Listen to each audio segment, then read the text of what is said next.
نحمده ونصلي على رسوله الكريم اما بعد اعوذ بالله من الشيطان الرجيم واما من خاف مقام ربه ونهى النفس عن الهوى فإن الجنة هي المأوى۔ معزز سامعین گرامی قدر، کل ہم نے آپ کے سامنے اس بات کو رکھا تھا کہ ہمارے اسلاف صحابہ اکرام نبی محترم اللہ رب العزت کے خوف سے زار و کتار رویا کرتے تھے، اور اللہ کے خوف سے رونا یہ بڑا اجر و ثواب کا باعث ہے اور یہ شریعت کا مطلوب و مقصود ہے۔ صحابہ بیان کرتے ہیں کہ نبی کریم صلی اللہ علیہ وسلم جن کی اگلی پچھلی خطاؤں کو اللہ رب العزت نے معاف کر دیا ہوا ہے، جو خطا معصوم عن الخطا اگر حقیقی معنوں میں ہیں تو وہی ہیں کہ اللہ کا چیک اینڈ بیلنس ان کے اوپر اس قدر زیادہ ہے کہ گناہ کرنے کی تو نوبت ہی نہیں آتی، ذرا برابر بھی غیر پسندیدہ کوئی بات ہو، حتیٰ کہ ماتھے کے اوپر ایک بل بھی ہو تو اللہ رب العزت اصلاح فرما دیتے ہیں۔ عبس وتولی، وہ نبی جس کی اگلی پچھلی خطاؤں کو معاف کر دیا گیا، جس نے قیامت کے دن شفاعت کرنی ہے، جس کے کہنے پہ حساب کتاب شروع ہونا ہے، جو سید ولد آدم ہیں، جو سید الانبیاء ہیں۔ صحابہ بیان کرتے ہیں کہ نبی محترم صلی اللہ علیہ وسلم بھی ایسے رویا کرتے تھے کہ ان کے سینے سے ایسی آوازیں آتی تھیں جیسے تم چولہے کے اوپر کوئی ہانڈی رکھ دو اور اس کے نیچے آگ تیز کر دی جائے اور اس کے اوپر ایک ڈھکن پڑا ہو، جب پانی ابل جاتا ہے وہ ڈھکن ہانڈی کو لگ رہا ہو، کس قسم کی آواز آتی ہے۔ تو اتنی زور سے نبی محترم کے سینہ مبارک سے بھی رونے کی وجہ سے آواز آتی تھی۔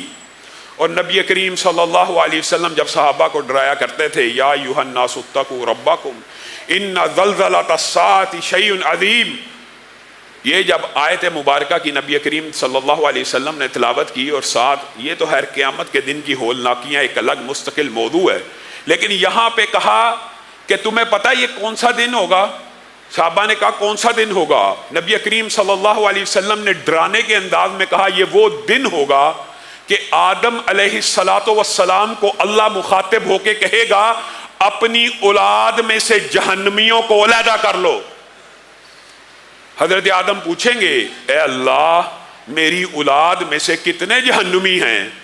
تو اللہ رب العزت ان کو کہیں گے کہ اپنی اولاد میں سے ہر 1000 میں سے 999 کو جہنم کے لیے علیحدہ کر دو۔ صحابہ زار و کتار رونا شروع ہو گئے۔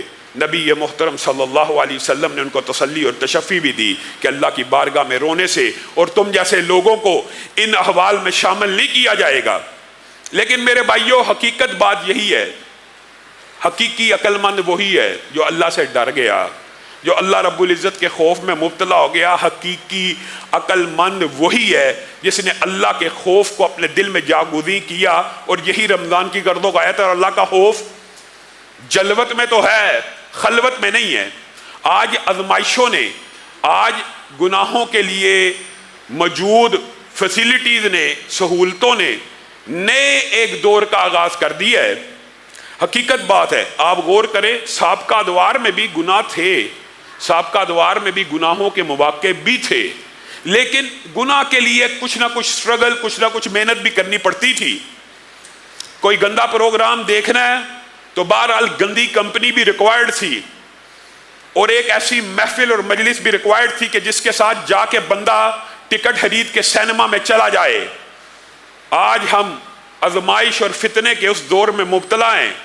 ایک انگلی کے نیچے آپ کی ایک انگلی کے نیچے WhatsApp, Facebook, Twitter, YouTube, Dailymotion, Yahoo, Google, جتنے بھی سوشل میڈیا کے پلیٹ فارمز ہیں ایک انگلی کے نیچے ہیں، اور آپ جو مرضی دیکھنا چاہیں، برہنہ عورت ہو یا عورتیں مردوں کو دیکھنا چاہیں، جو کچھ مرضی دیکھنا چاہیں گے ایک انگلی کے کلک کے نیچے موجود ہے۔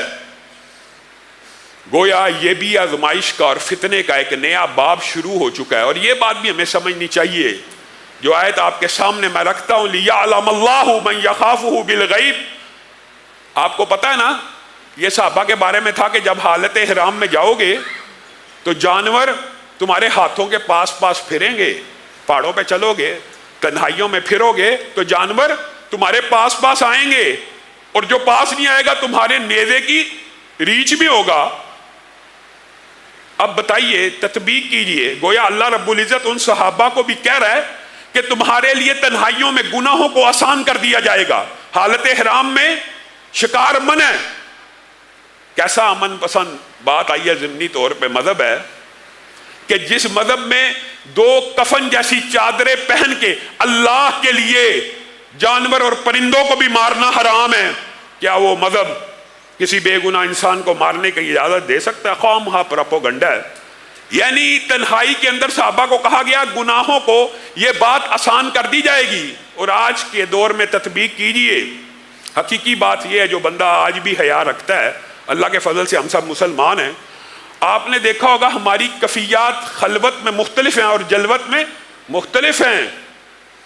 لوگوں کے سامنے ہم حاجی ہیں، نمازی ہیں، مولوی ہیں، علامہ ہیں، مفتی ہیں. لوگوں کے سامنے نمازی ہیں، لوگوں کو میری کرپشن کا پتہ نہ چل جائے، لوگوں کو میری بے حیائی کا پتہ نہ لگ جائے، لوگوں کو میری بد عملی کا پتہ نہ لگ جائے. یستخفون من الناس ولا یستخفون من اللہ وہو معہم. یہ خلوت کے جو گناہ ہیں محدثین اور مفسرین نے لکھ دیا ہے. تنہائی کا گناہ اتنا بدترین گناہ، اتنا بدترین گناہ ہے کہ انسان کے دل سے ایمان کو صفا چٹ کر دیتا ہے اور انسان منافقوں میں شمار ہو جاتا ہے. لوگوں کے سامنے اور زندگی، تنہائی میں اور زندگی، اور لوگوں سے ڈرتے اور اللہ سے نہیں ڈرتے. اللہ نے منافقوں کے بارے میں یہ بات قرآن پاک میں کہا ہے، لوگوں کا خوف ہے، لوگوں کے سامنے اچھا بننا اچھا لگتا ہے، لوگوں کا بڑا خوف ہے. اور یہ شرم ہوتی ہے، لوگوں کی ہونی بھی چاہیے، معاشرتی اخلاق اور اقدار، اور یہی بات کا تقاضا ہے. لیکن اس اخلاق کا تقاضا یہ ہے اگر اللہ کی مخلوق سے ڈرتے ہو اس کے سامنے کہ ان کو ہمارا پتہ چل جائے گا، تو جب تم تنہا ہوتے ہو تم یہ گمان کرتے ہو تمہارا رب تمہیں دیکھ نہیں رہا یا تمہارے ساتھ نہیں ہے. اس سے کیوں نہیں ڈرتے؟ حقیقت میں تو اس سے ڈرنا چاہیے. ان تعبد اللہ کأنک تراہ. اسلام کا مقصود اور مطلوب یہ ہے. احسان کیا ہے؟ حدیث جبریل بھی آپ سب نے سنا ہے، پڑھا ہے. احسان کیا ہے؟ احسان سے مراد یہ ہے، مطلوب ہے مومن کی، بندہ مومن سے جو مطلوب ہے، اللہ کو کیا مطلوب ہے؟ ان تعبد اللہ کأنک تراہ. اللہ کی ایسی عبادت کرو، کیسی؟ جیسے رب کو دیکھ رہے ہو. فَإِن لَمْ تَكُنْ تَرَاهُ فَإِنَّهُ يَرَاكَ. اے بندہ مومن، اگر تیرے دل میں یہ خشوع و خضوع کی کیفیت پیدا نہیں ہوتی کہ تو اللہ کو دیکھ رہا ہے، یہ کیفیت پیدا نہیں ہو رہی، تو کم از کم یہ تو مان لے، یہ تو جان لے کہ وہ تو تجھے دیکھ رہا ہے. اس سے کیسے بچو گے؟ ان الذین یخشون ربهم بالغیب لہم مغفرۃ واجر کبیر.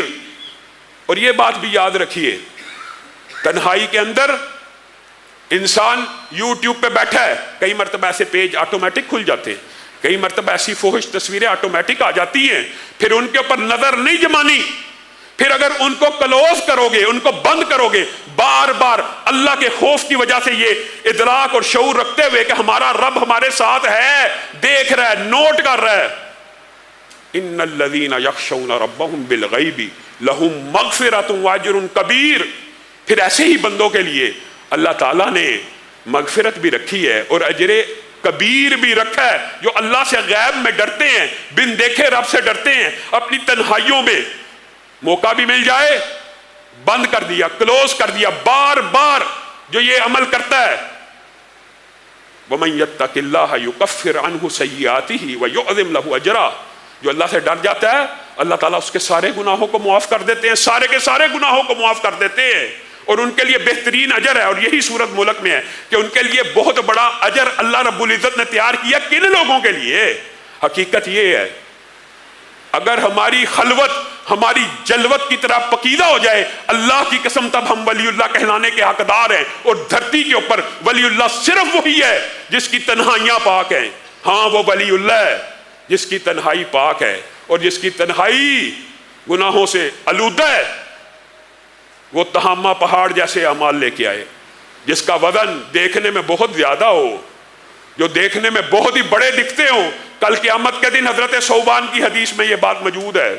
ایسے ایسے لوگ آئیں گے وزنی وزنی پہاڑوں سے بھی زیادہ بڑے بڑے نیک اعمال سجے ہوئے دائیں بائیں لے کے چل رہے ہیں، اور بندہ بھی شاید اس وقت مطمئن ہوگا، لیکن بل الانسان علی نفسہ، ہر انسان اپنی آپ کا اس کو پتہ ہی ہوتا ہے میرے حقیقی عمل کیا ہیں۔ بظاہر تو بہت نیک اعمال ہیں، جب نامہ اعمال میں ان تہامہ پہاڑ جتنی نیکیوں کو ڈالا جائے گا، وزن زیرو، وزن ہی نہیں، اتنی بڑی نیکی وزن نہیں ہے۔ وجہ یہ ہے کہ تنہائی میں گناہ کر کے ایمان کی چادر دل سے نکل ہی گئی، بندہ ہی منافق ہو گیا، اس کے نامہ اعمال کے اندر نیکیوں کو کیسے تولا جائے گا؟ نہیں تولا جائے گا۔ ان تہامہ پہاڑ جتنی نیکیوں کا وزن رائی کے دانوں اور تنکوں کے برابر بھی نہیں رہ جائے گا، اور اس بندے کو جہنم میں ڈال دیا